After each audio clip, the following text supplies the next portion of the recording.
morning. Welcome. Tuesday morning, the 6th of October in 2020, a year that we will never forget. So, I think there's another year that I won't forget. Is the year that the Cheetahs won the Currie Cup, which is a very long time ago. I think it was 2005 with a lucky bounce of a ball. But anyway, that has got absolutely nothing to do with this morning's episode. I'm really excited to chat to Lelane and David from the FBI. We're going to get into this contentious issue in my mind around financial advisor titles, what we call ourselves, the message we're sending out to clients, how we're building this profession. There's a whole host of things that I want to get into with them this morning. So, thank you very much for joining us live. I really appreciate it. So this is really, really live. I don't know how I'm going to prove that. I don't have the newspaper or something with me. But, welcome. It's really awesome to have you with us and to get into the show this morning. So, let me quickly, before I get them, we're going to get started quite quickly this morning. So I'm not going to spend a lot of time sharing some ideas and things with you. Just a quick good morning, tenants. Thank you for saying hi. If you are new here, please consider subscribing, guys, and also just say hi in the chat. It'll be good to know that you're here. It's the only way that we would know that you are here. So please say hi. Denise, good morning. Malcolm, good morning. Nice to have you here once more. We've got Tinus in the house. Good morning, Tinus. Jaco Roots, goeiemôre. Nice to have you. Johan Vosloo. Nice om jou hier te sien, my maat. So then we've got Kuketsu. Good morning, Kuketsu. Nice to have you as well. Kirsty Scully, not often that I see you here, so welcome. Thank you very much for joining us. Adrian Jordan. We've got Henry Legrandsie and Alfred Meeting. Good morning. So if you're over on LinkedIn, please say hi. We can sort of just quickly pop it on the screen. And then also as we go on, please share your opinions and your views. Obviously, we're going to keep it very respectful and professional like we always do. That's just the community that we've got. So, but please join the conversation and you can do it through the chat. So please enjoy that. We've also got Wouter Fourie, goeiemôre. We've got Client Care, which is Dirk. Good morning. Wynand Lou, goeiemôre. Miriam, good morning. We've got Jay Ramsunder, is that right, Jay? Thank you very much. First time I've seen you here, so welcome. Elna Stein, good morning. We've got Ben Kleinhans, goeiemôre. And then Rizan, of course, you're also here. And then there we go, Amanda Potgieter, nice to see you. Very welcome to you as well. And then Theo, yes, this is a verrassing. Welkom, goeiemôre. There we've got Dirk, as I said. So good morning, good morning. Alrighty, so if I got to keep on saying hi, it's going to go like the whole morning. So let's get into this. Just very quickly, the only sort of announcement that I do want to make is just a reminder of the FBI convention, the digital convention that is happening. Dirk, let me just take you off here. Sorry, I'm leaving you here on the screen. So is the digital convention taking place the 27th to the 28th of October. You can still register if you want to register. Let me just find let me do this. There you go. So there's the link where you can go and register.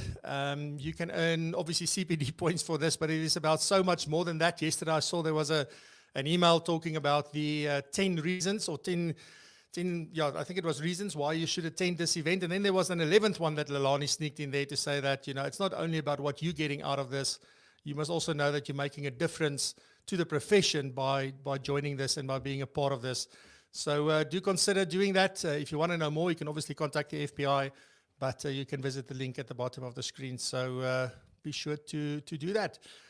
Then the only other thing is that if you want to connect with me, please go to the portal, the VCF portal. So that is powered by Profile Me. So it's www.francoisdutoit.co.za/portal.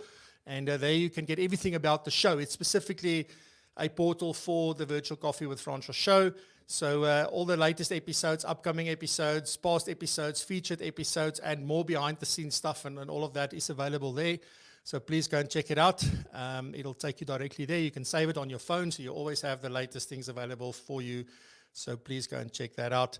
Also, to make it easy, I will put the QR code there at the top, so you can just scan it with your phone's camera and then go and visit the portal from there. Alrighty, cool stuff. So that is me this morning. So it's obviously now my big privilege to welcome back to the show because that's the amazing thing that they've both been on the show, and it's great to have them back. So both Lelane and David, good morning. Goeiemorgen. Welcome. Good morning to you, Francois, David, and everybody from the FPI that's online this morning. It's wonderful to see so many certified financial planners and other professional members of the FPI online. I see we've got a few FPI board members online as well. So welcome to everyone. Awesome stuff, Yeah. David. Good morning. Thanks for pointing out the board members and the members. So no pressure on this debate and discussion. Not at all, David. I think it's going to be a good one. Yeah.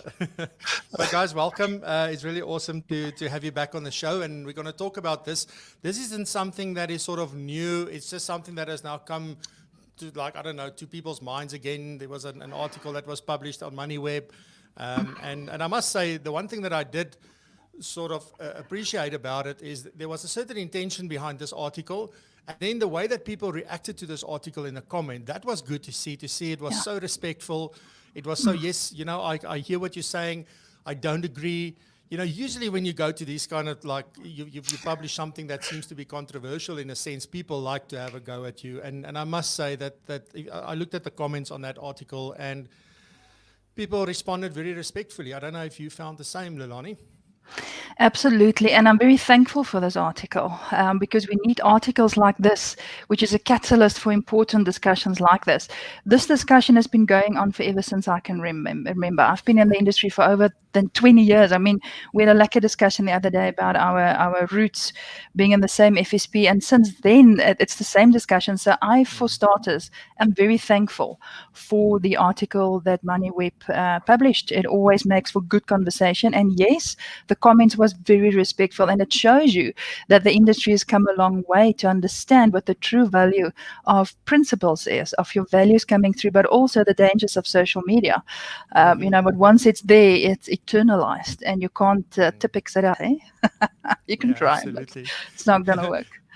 David, so how did you become aware of this? I mean, what was there an outcry from members, or is it just something that you happened to page across on a Saturday morning, or how did this land on your in front of your eyes? So indeed, we've got a few WhatsApp groups, a few LinkedIn groups, and as soon as that article was published, there was obviously a lot of, hey, did you guys see this? And what is the FPI's sort of response to this article? So again, we're thankful for opinions like this, and the opinion should be out there. And it's great to have this kind of debate, because I think as we move as a financial planning industry into a financial planning profession, it's these kind of debates that we need to have, and we need to finalize in our own minds so that we can make sure the consumer actually understands what they're getting from it. So great opportunity to start this conversation. And yes, I mean, it's all about mutual respect and respecting each other's opinions, but ultimately getting to a point where both the consumer and the industry and the profession actually knows what we do. Absolutely. I muted myself there and I forgot to press the button. I fully agree with you. Can you believe this? After 110 episodes, I'm still doing stuff like that. It's just amazing. Anyway, so I mean, we've sort of started off saying, like, you know, this debate or this discussion or like these kind of things have been around since forever. And I also wrote 2 articles about this. The one is on LinkedIn. I think I wrote it in 2014 or 15, around about there. I think it was the end of 2014, where it was titled Broker versus Advisor versus Planner. And I sort of had my view, and there was also another one that I wrote that's available on my website called Financial Planning Wars, because it's been about this whole issue around, you know, like, are we seeing the sun shining on our colleagues and our peers, and are we really focusing on building a profession versus trying to sort of set ourselves apart by breaking someone else down, sort of, in a way. So that was more the theme around that article. But I just want to sort of lay the land for what this article was about, and then I'm also obviously going to ask for some input from you, and then also, you know, like, if you're watching, please share your opinion. And sort of what your thoughts are and how you've been thinking about this, because that's what this is about. We need to talk about it, and the more we're going to talk about it, the more it's going to make a difference, and the more we're going to build a proper profession that will move forward. So this article was really based on what the difference is between a broker and an advisor. And it starts off with saying that the main role of a financial advisor or of an advisor is to help clients clearly understand their financial goals.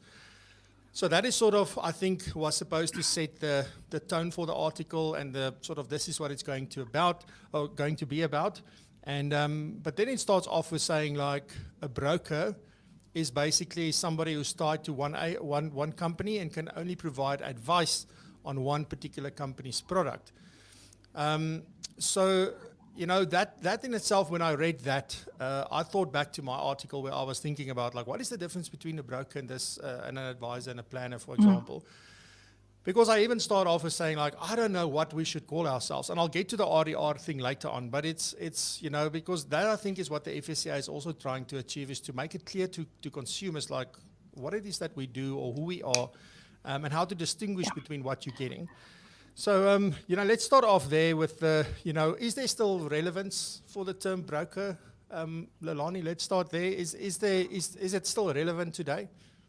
The answer is yes, but we need to understand where in the financial sector, and I'm specifically talking about the sector, not the profession. So if we look at the article, one must be very careful not to be confused about what the FPI has put out there. We are saying that the broker term is not really relevant in the professional advice space anymore. But if you look at the various summits going on at the moment, it's not that the term broker is not relevant, but the term broker is still relevant in, for instance, the insurance industry. And very interesting, I want to share with our audience this morning. We have job titles. I mean, you can look at that in the advisor categorization paper, but also very important, something that we keep on forgetting is the OFO. It's not a UFO, it's an OFO. So it's the organizing framework for occupations in South Africa. That framework sits with the Department of Higher Education and Training. And I just want to read out, and this is where the confusion in that article came out for the consumer specifically.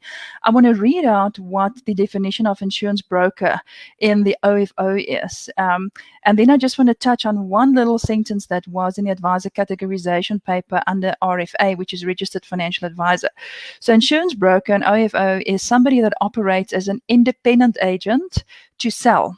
That's the verb, the werkwoord, to sell life, fire, accident, industrial, or any other form of insurance for a large range of insurance companies. So this is typical somebody that's independent and not tied. And that's where the confusion comes in, because that article referred to a broker as somebody being tied.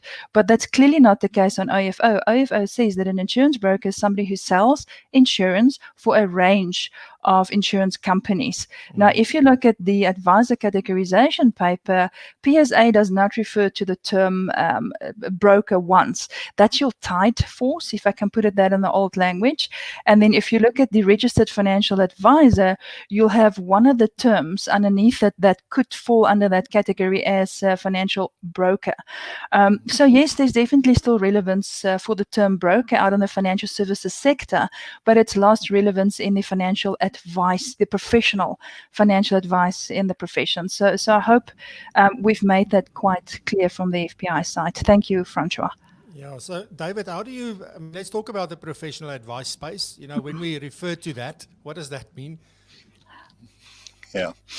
So I think when we start talking about the professional advice space, this is where we're seeing the industry, and we've got to not forget our roots. I mean, when we think about it, advice grew out of the distribution and sale of financial products. And through the advisors themselves, thinking, look, there's got to be a better way of doing this. So, you know, it was now 51 odd years ago where 13 people got together in a hotel in Chicago and decided, look, there's got to be a better way of dispensing advice. And that's where the CFP designation was born. The same thing happened in South Africa in the 1980s. A group of advisors got together and said, look, we've got to do more than just the selling and distribution of products. It's about the advice mentality, and that's when the Institute of Life and Pension Advisors was born, which eventually transformed into the Financial Planning Institute. And then we brought the global CFP designation to South Africa through that. So I think the the advice space has grown from advisors actually saying, look, there's a better way of serving our clients. And then what we saw, once that started happening, the regulation started catching up to what advisors were already doing. And that's when we saw things like the Financial Advisors and Intermediary Services Act. And it really changed the way that advisors are recruited, that advisors are trained. I mean, I remember as well when I was moving out of the administration space into this sort of advice space, I was asked one question in the interview, and that was, do you want to drive a BMW? And if you answered yes to that topic or that question, then you were seen to be a good financial advisor. If you answered no, you weren't hungry enough to be an advisor. And I think that has changed massively over the last 20 odd years. To where it is now about the client, is about the advice, and the product comes second. Yeah, and I mean, then the article goes on to talk about the flip side of being a broker is being an advisor means that you've got this open architecture platform and you can advise on many products. So I definitely agree, Lelane. If I look at the sort of what you shared with us about from the OFO. You know, it's, I think for some people it is sometimes a UFO, but from the OFO, you know, it's definitely clear that sort of those two things got mixed up.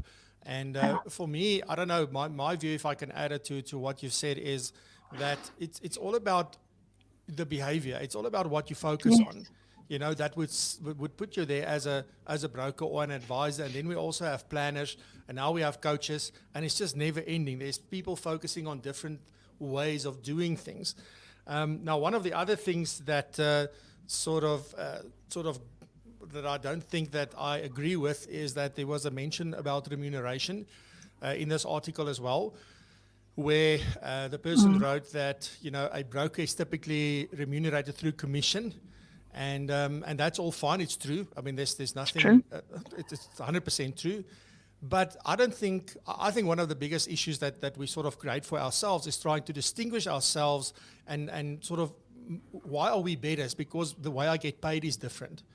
You know, so a lot of people feel like, yes, there's conflict of interest and you're being incentivized to do one thing over another. And I know those things are true, but I don't know, where does ethics then come in as well? But it's at the end of the day, you know, it's a business model on which you build your business. Whether your business is built on assets under management or whether it's built on commission or fees or a combination of these things, you know, what is the view on using remuneration as a way to distinguish yourself, you know, from being, you know, what it is that you offer clients? I'll go first, David, then I'll go over to you. Like I've said to you in our little briefing session before we started, for me it's about common sense must prevail. And I'm sorry to put it that blunt, but there's a few basics that you need to get right. And in my mind, Francois, there's 5 basics that we need to get right.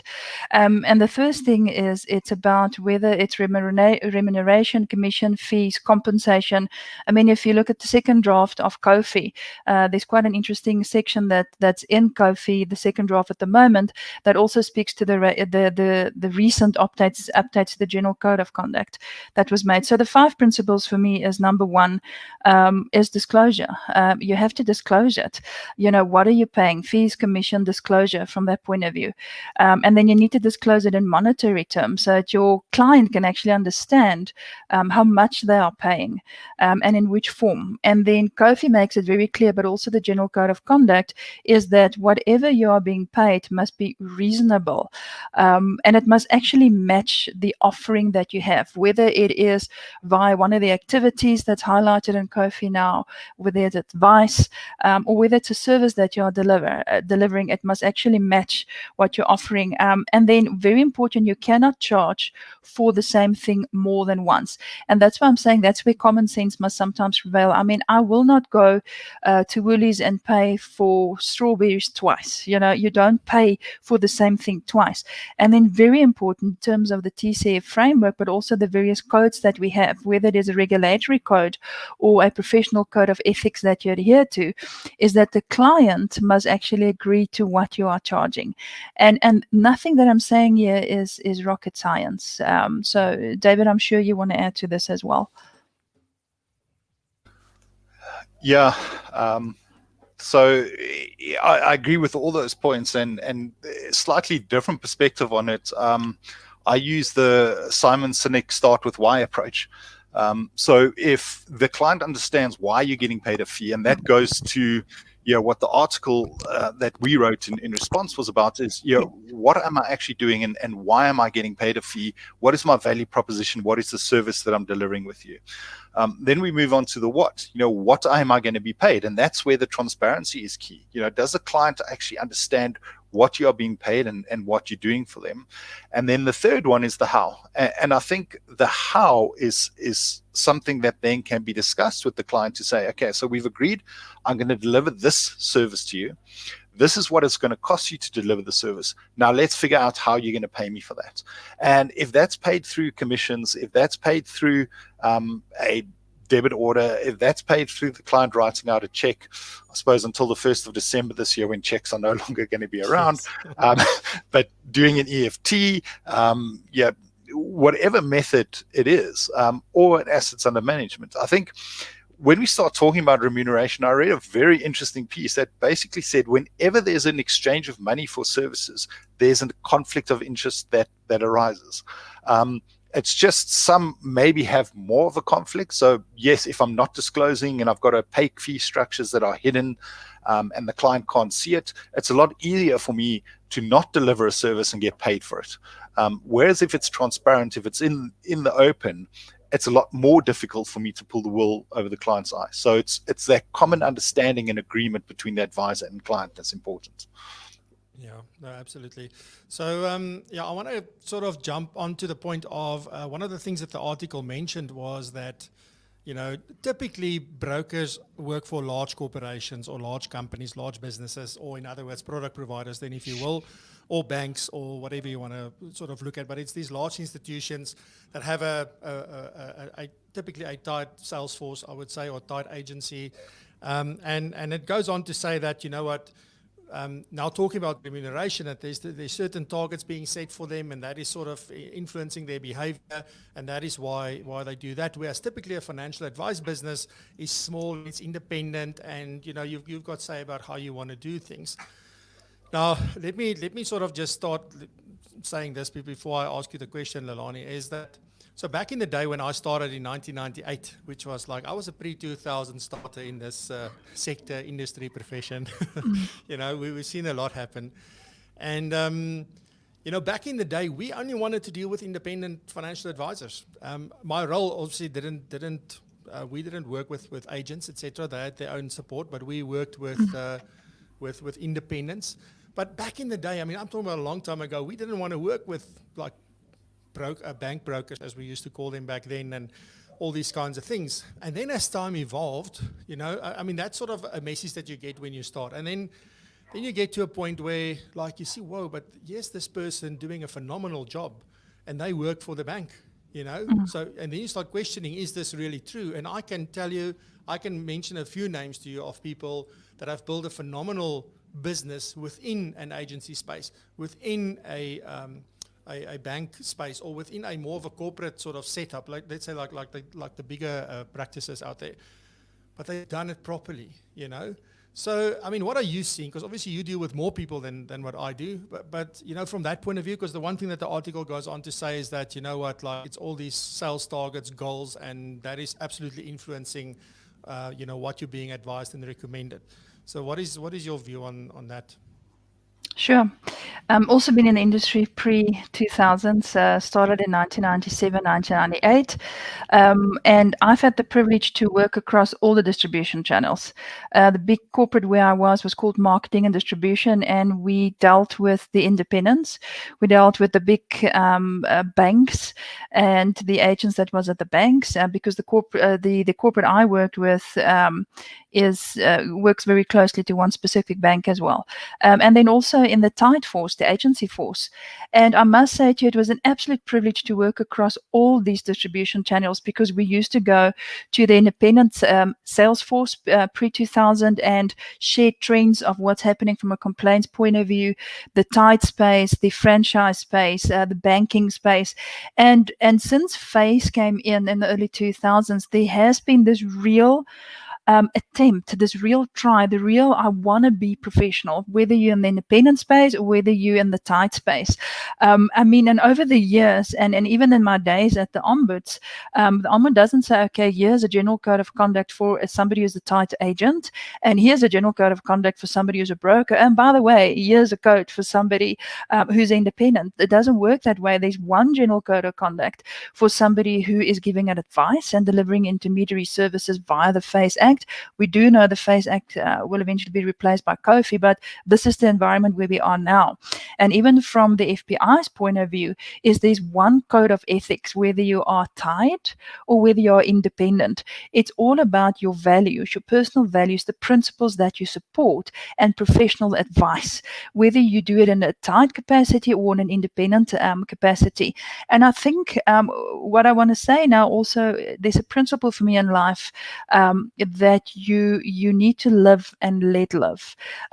You know what, if you focus on what you are doing and you're doing it good, and everybody does that, whether you are tied or independent, it doesn't matter. It's whether you focus on what you do, and if you are great in what you do and you adhere to principles and you honor the TCF framework, and it's part of your DNA, it doesn't really matter whether you're tied or independent, Francois.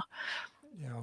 No, I must say from my experience, Lelane, I sort of gathered the same, and it took me some time to get there because, like, I mean, when you start in a certain area, you are taught in a certain way, and you start to believe what everybody believes, and only by working with different people do you actually get to see that, no, there is actually differences out there. David, so, I mean, one of the things is that we need to look at, employment, so being employed with, whether you employ yourself in your own FSP or you're employed with a product provider or with a big financial services provider, versus the essential activities of a financial advisor, because those two things are, I mean, yes, there's employment, there's certain KPIs or targets or expectations or whatever is going on there. And then on the other hand, what is it that a financial advisor do? Because you're still being employed as a financial advisor or whatever they call you, So what are the two things, or what are the different things rather there that we should consider from that point of view? Yes, I think there's actually 2 points that I want to add to this debate, and you're right. It's about what do I actually do for a client, and I think we need to be very clear. It's almost a case of we've moved along and going, advice which is more around the person, understanding the person's goals, their dreams, their desires, working on their financial situation, then putting a plan in place to get them to where they're going. And that may include a financial product, or may not. The best advice may be, listen, take your spare cash and throw it into your credit card so that you're not paying high interest rates on your credit card debt. That doesn't involve the purchase, the sale of a financial product. Then the other one is the purchase or the sale of a financial product and the implementation of that financial product. And I think, as we've gone along, it's come to a point where it's almost seen as that product advice has become a swear word in some circles. But the reality is financial products are complex. Some of them you need an actuarial degree to understand, and clients do need to be guided and advised on financial products, and that is a valuable service that we do provide. Where we're seeing the problem comes in is because we're seeing that maybe the financial product advice is not seen as sexy. It's really put down somewhere down the line. So people don't want to say, hey, this is what I do, because they don't want to be seen as the bad apples. And that then causes consumer confusion, because the consumer just hears, oh, he has a financial advisor, but they don't really know what they're getting themselves in for. So we would really like to see a position where we respect both services, and recognize that both services are valuable to a consumer, but they are described in such a way, and the titles that we use are described in such a way that the consumer understands, well, look, if I'm looking to get advice on a product because, I pretty much know what I need to do, but I want to understand what the best product is out there for me, I know where to go. But if I'm somebody who hasn't got a clue and wants to start at the beginning developing the goals, then I know where to go as well. I think the other point on these subjects is, and Francois, I listened to your talk with, I think it's Adam Owen from Next Gen Planners, yes. I think it was last week. And he made a very good point there, that the financial advice and planning profession industry is not trusted, but individual planners are. Okay, and I agree wholeheartedly with that. But you got to ask yourself, why is that the situation? And very simply, that we as a profession, we as an industry stand up and say, hey, don't trust us, but trust me. So we've created that in consumers' mind, that we are an untrustworthy industry, except for me. I'm different to everyone else. And we need to start changing our language to make sure that we believe that what we do is trusted. And yes, there are people and there are a few bad apples. And as we go through the regulatory change and the process going on, I firmly believe that those bad apples are going to get out, and we are going to be a united profession who's delivering great customer outcomes, great client service. And ultimately, it's not going to matter who you do it for. It's going to matter what you do that is more important. Yeah, absolutely. I was just thinking, as you were talking and sharing these ideas and your viewpoints, that, you know what, if you go back, not even that long ago, 10 years ago, let's say, maybe a little bit longer, the only thing that clients really knew and that what they wanted was, in fact, financial products, because they knew I had to have insurance, I may have to save for retirement, so I need a product. There wasn't all this education around financial literacy, and there wasn't all this education around all these, you got to be able to work better with your money. And I think also, so this is like, an iPhone. The first iPhone, if you compare that to this iPhone, was like you can't even believe they launched that first iPhone, right? So isn't it the same idea with financial advice and becoming a profession, that as we're evolving, clients are also evolving and understanding more about what it is that they do? And yes, we've got a big role to play in educating them and telling them that, and maybe asking different questions and having different kinds of conversations with them. But they're also educating themselves from different sources and other places. So there's a lot of employers getting involved in teaching their employees about, how to manage your money and all of that. So because the education levels and the knowledge levels are rising, everything is starting to rise. And that's why we are evolving into, we need to start doing things differently. And the focus has moved over the last few years away from just purely, this is how this product works, this is how this one works, I think that one is better for you. And there's still people who only want that. That's the one thing that I learned. So it's about, what is it? I said to my wife last night, whether I want a Mercedes or a BMW, if I come to David, and David, you can only sell BMWs, you can't sell Mercedes, but it ticks most of the boxes. Are you now, even though maybe the Mercedes was the better car for me, am I really worse off when I get that BMW? That's sort of the questions that I'm trying to relate these things to your normal day-to-day stuff that we do anyway, because I don't know, we make this big thing about the financial stuff, and I don't think it's really fair in one way. And as you said, I don't know, it's always like, I'm not one of the bad apples, but don't go there because that's not good. And I think we're not doing any of ourselves a big favor. I'm sorry, so that was a big part that I sort of added on to your opinion and my opinion. The question I want to ask, is if I look at where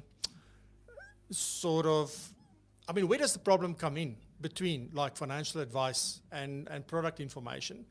Where did it go wrong then in the past? Well, what did we do that sort of caused this situation as well? From that point, because there was product advice and then there's financial advice. But where do you think it went wrong, when it did go wrong, but not necessarily detrimental, but where did we go wrong? Yeah, so I think it starts with the fact that financial advice is defined not only in regulation, but in everyone's minds. It's defined as actually product advice. So the whole advice model was built around the financial product and not built around the clients. And while we are trying to move away from the fact that financial advice is all about the financial product, the definition's not being updated to say, no, this is financial product advice, as opposed to financial advice. So starting with the definition and the way that is regulated. So as long as the focus is on the financial product and advice is defined around the product, we're going to have this problem, and it's going to persist. And yes, consumers are changing. Just to add on to that other point, what was interesting, Deloitte did a survey in 2018 that looked at South Africans' readiness to actually enter the robo-advice space. And they asked clients who had used financial advisors why you actually used financial advisors. And the vast majority of them, 53% of the respondents, said it was to confirm I was making the best choice once I'd already made up my mind considering my financial situation. So clients are evolving. They are getting different, which means that the way that we give advice needs to change. The way that we interact with our clients needs to change. So because you can't go to clients and say, no, you made a dumb decision there. You have to change the way that you interact with the client to say, okay, you've made up your decision, but have you considered A, B, C, D? And that's where our expertise comes in. So I think that's a long way of saying it starts with the definition around financial advice. And then it moves on to the titles that we do so that clients can quite easily understand, okay, this is actually what the service is. And this is the person who's going to deliver the service that I need. Yeah. Lelane, so I just want to take a little bit of a detour quickly. So it's because we're not talking about the consumer and the consumer being more engaged and becoming more educated and all of that, it's also Financial Planning Week this week. Don't you just want to say something about that before I continue the conversation? I forgot to sort of ask you way in the beginning. So, let's talk. This is quickly. I think it's an appropriate time now to talk about that. So tell us about it. Indeed, consumer education is very important, very close to the FPI as a professional body's heart. So at this point in time, we have Financial Planning Week that kicked off the 5th, which was yesterday. And kudos, shout out to Kobus Klein. I see he's online as well. Thank you for all your posts on LinkedIn. Amanda John, I see you online as well. Thank you very much. Together with Client Care, with Dirk, everybody online has kicked off Financial Planning Week. But then we also have Financial Planning, World Financial Planning Day on the 7th of October. And you'll see that there was an invite from the FPSB to actually join panel discussions. And David, this sits in his space. He can give us a little bit more about that. But before we go there, let me hand over to him. And then after that, I just want to say something about consumer behavior as well. So David, just from the FPSB side, as you know, David this year is seconded to the FPSB for half his time. And he's very involved in Financial Planning Day on the 7th of October. That's going to happen globally. So I don't want to steal the thunder, because he's been really putting in a lot of hard work. So David, if you maybe give more info about that. Yeah, so thank you. So Financial Planning Week is really something that we run as our annual campaign to not only let consumers know what financial planning is all about, but also to let them experience financial planning. So, in addition to a strong social media campaign, reaching out to the newspapers and the radio stations to have some discussions around financial planning and the value of financial planning, many members actually open their doors and offer pro bono consultations. So clients can actually come in and, you can hear what financial planning is all about, but the best way to do it is actually to experience it. So, members open their doors and say, look, come in, have a cup of coffee, and let's discuss something that's important to you on that. But we specifically do our Financial Planning Week in October to align with the World Financial Planning Day, which is the global campaign around your understanding what financial planning is all about. And the theme for this year is live your today and plan your tomorrow. And I think it's quite apt in the situation that we're in the pandemic. We've got to live today, but in living today, we've got to understand what our tomorrow looks like. And to help financial planning professionals through this time, the program that the FPSB has looked at is really how do we manage in this pandemic, and what is it going to look like coming out at the end for that. So there are 2 panel discussions with global representation from Europe to the Americas to South Africa to Asia. So it's going to be a great conversation for financial planners to get in on. But for Financial Planning Week, it's a case of, if you've got something to say, go on social media, take the FPI on it, and let's get awareness around the great work that we as financial planners and advisors actually do. Yeah, good stuff. So, Lelane, you said you also wanted to just add something there at the end. Yes, I did. So just with regards to the panel's discussion, our very own Gerard Meyer will be moderating that panel discussion. So I, for one, am already registered and really looking forward to that panel discussion. But as I was listening, Francois, to you and David, I started smiling. I don't know whether you saw on the camera, I was just smiling here. And the behavior, I was thinking of the typical behavior of consumers coming through. So I'm going to take the example of you don't feel lucky, you think a bit feverish, you know. And the first thing we do as a consumer, you jump into your Med app. So, and that's the same with your financial illnesses that you have. You jump on, you start Googling, you start looking at what you think is the best financial product for you, and you try to self-diagnose. Now, we do the same when we go to the doctor. So by the time that you get to the doctor, because you've done so much homework on these med apps, you are convinced that you're busy dying. You know, and that's why I smiled. So by the time the consumer or your client comes to you, they are convinced that they are financially dead. You cannot resuscitate them. You cannot bring their financial situation back to life. And that is where the true value of professional advice and financial planning comes in. Because through your ethical behavior, through your competence, and through your experience, you can calm the client down. You can say, all right, let's just look at your current situation. Where do you want to be? What is the roadmap? How can I help you to actually get there? So yes, you have informed clients these days, but I do want to say tongue in cheek, misinformed, because they go and they Google and it's information overload from all over the world, and they try to make sense of all of this coming into their head. And that's why they come to use the professional, because they are convinced they're busy dying by the time they get to you. And if I say dying from a financial point of view, and it's just important to never underestimate your role as the professional to help the consumer and your client understand within the TCF and the professional framework what is best for your client. Help them understand their goals. Sometimes, you know, especially with the young ones, they all want to be, you know, they started a company and they believe they're going to be CEO tomorrow. That's just a young behavior coming through.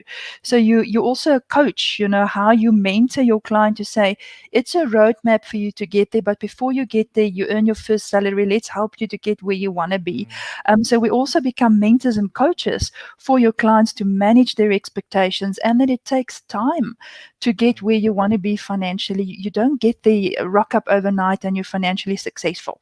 So I was just smiling because I was just thinking of these clients who are convinced they are dead after they've looked at all these medical apps before they actually go to the doctor. So yes, we have, I want to say, misinformed clients, not really informed. And Yeah. I mean, David, one of the things that I think you spoke about in the article, responding to this other article, was that you know, financial advisors needs to be clear in their engagement with clients on what their advice philosophy is.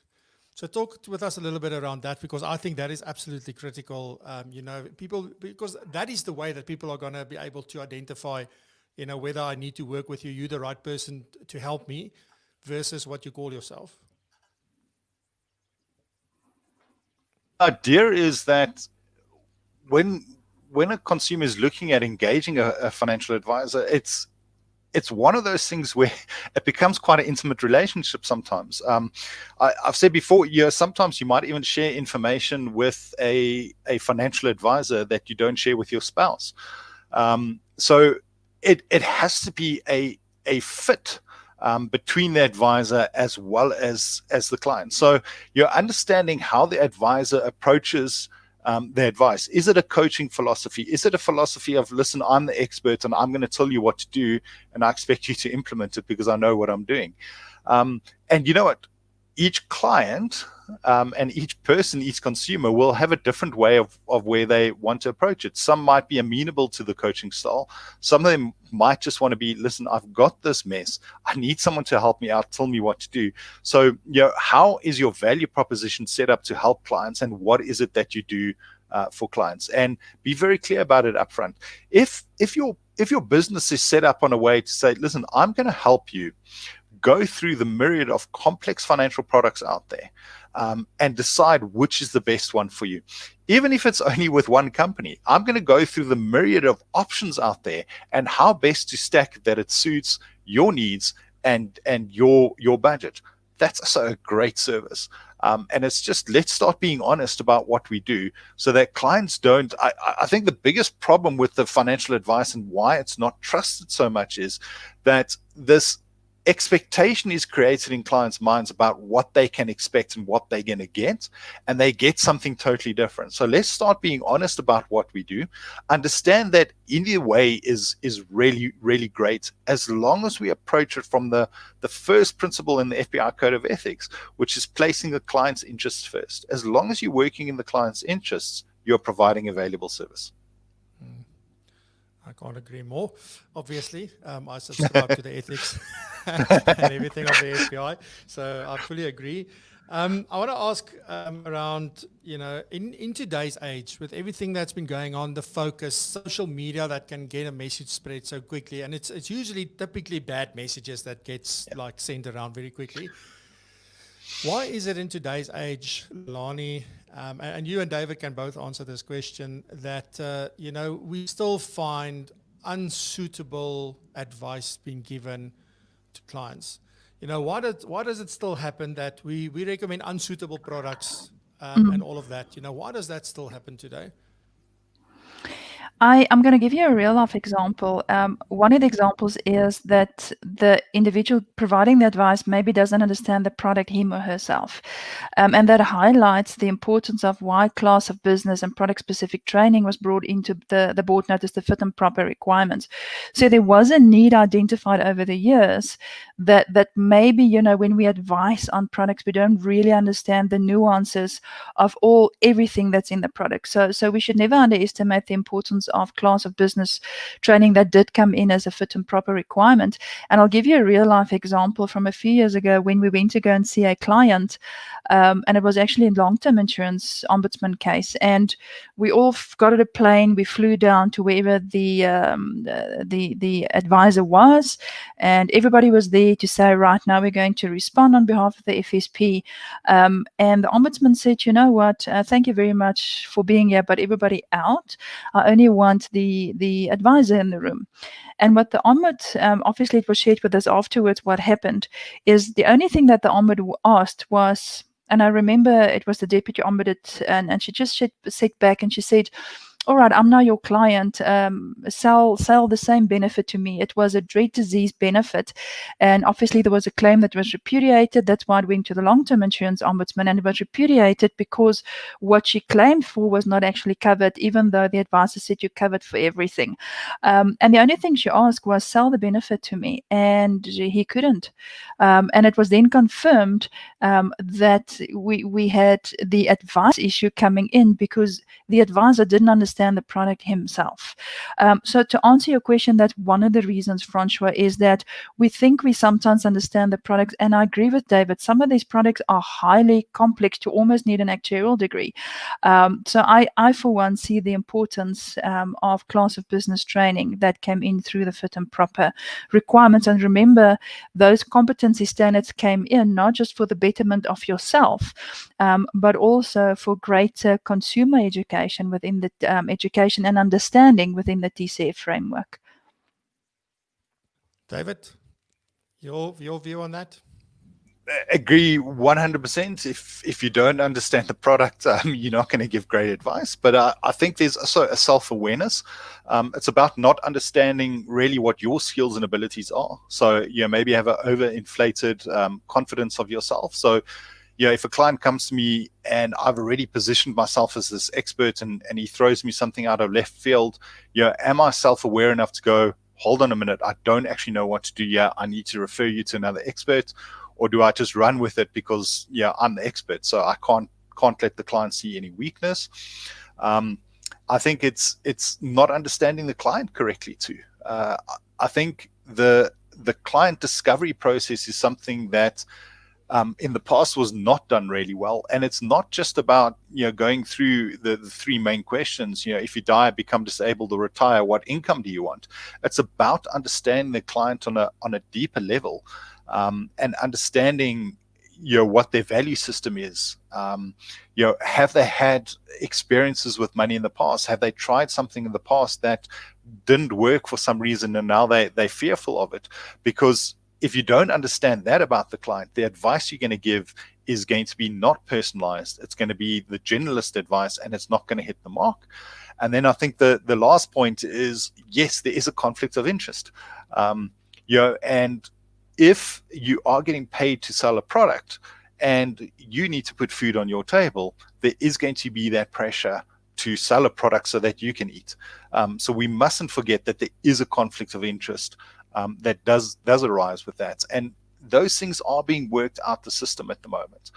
We've seen an increase in professionalism, both from a regulatory viewpoint and members voluntarily saying, listen, I don't want to just do what the minimum that the regulation says, but I want to go further and get myself a professional designation and subscribe to a code of ethics, and really continue learning for the benefit of my clients. We are seeing that remuneration models are changing, both from a client charging viewpoint, but also within quite a few practices where the advisors themselves are now being remunerated based on a salary and bonus structure, as opposed to, come on day one, if you don't make a sale, you're not going to eat. So we are seeing those things changing. And again, like I say, it's not necessarily regulation that's changing it.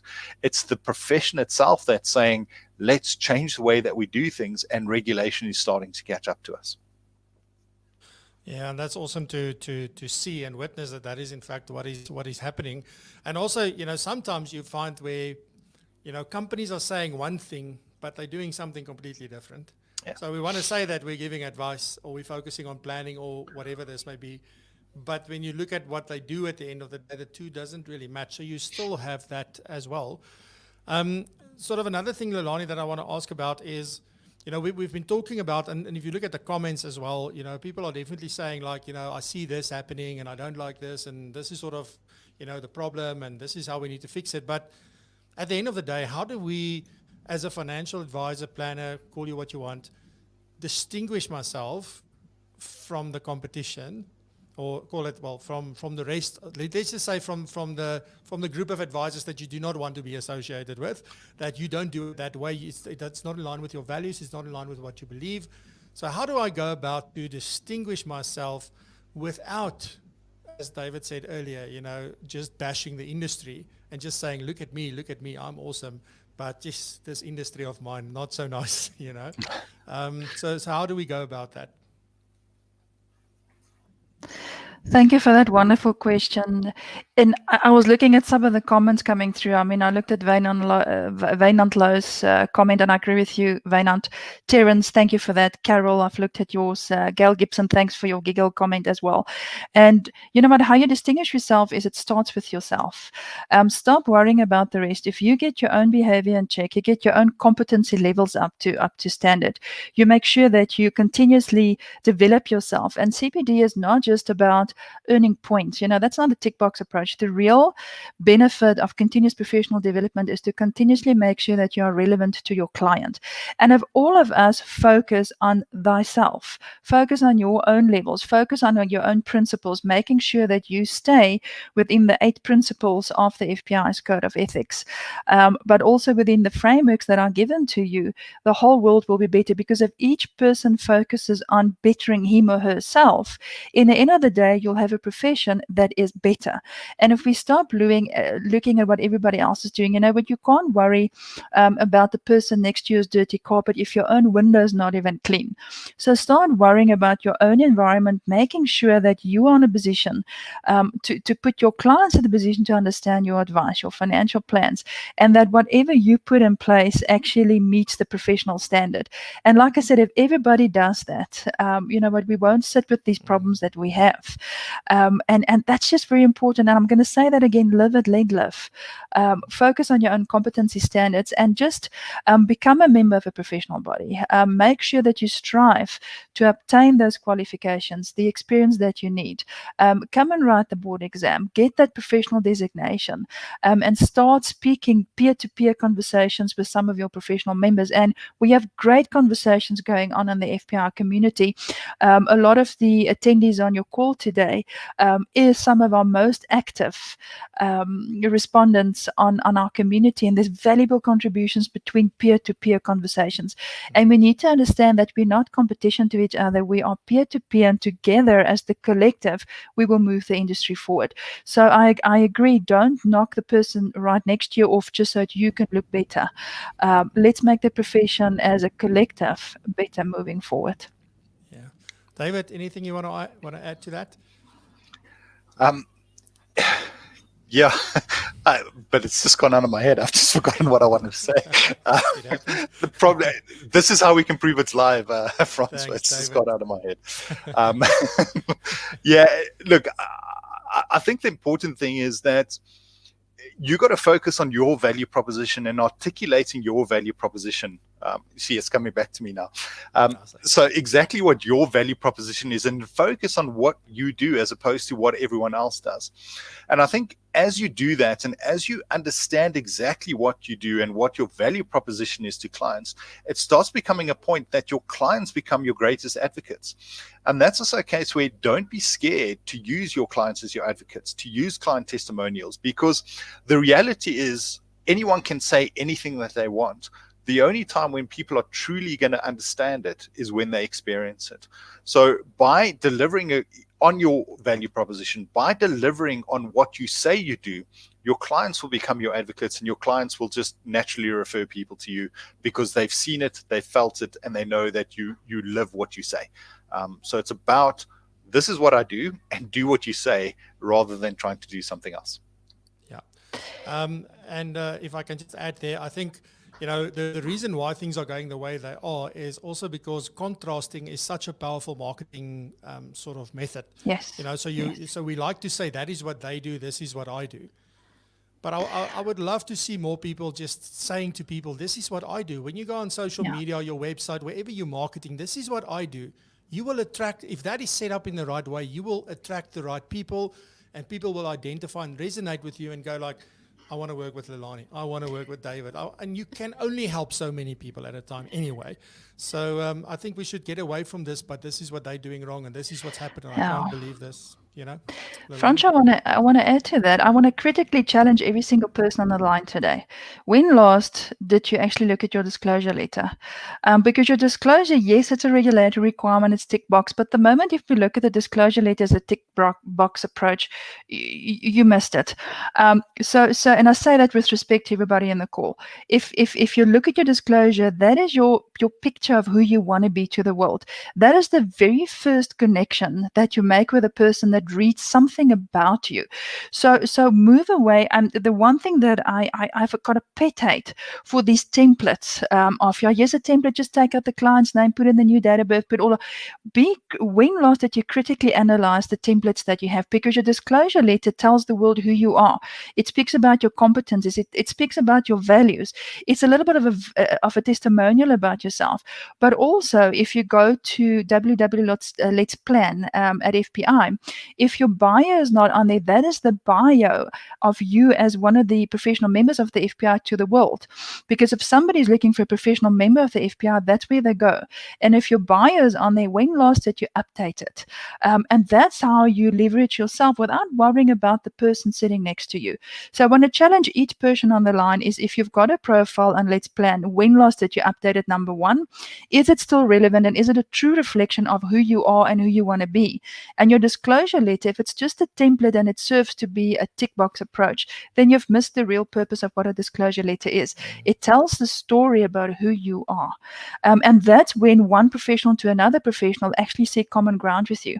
Especially if you disclose, I am a member of a SAQA recognized professional body.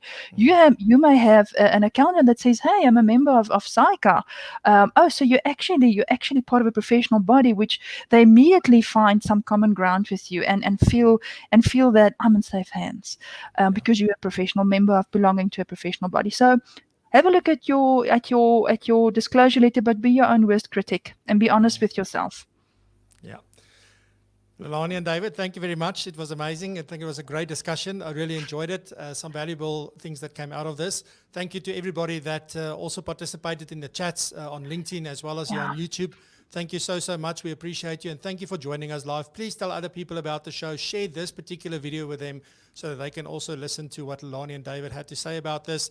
And thank you very much. From this week onwards, remember, we're only live on a Tuesday, so we're not going to do Fridays anymore. So every Tuesday, 8 a.m. right here. Lelane and David, thank you very much. I wish you a fantastic Thank week. you, David. Thank you, everyone. Blessings, everyone. Thanks, Francois. Bye, David. Bye-bye. Bye.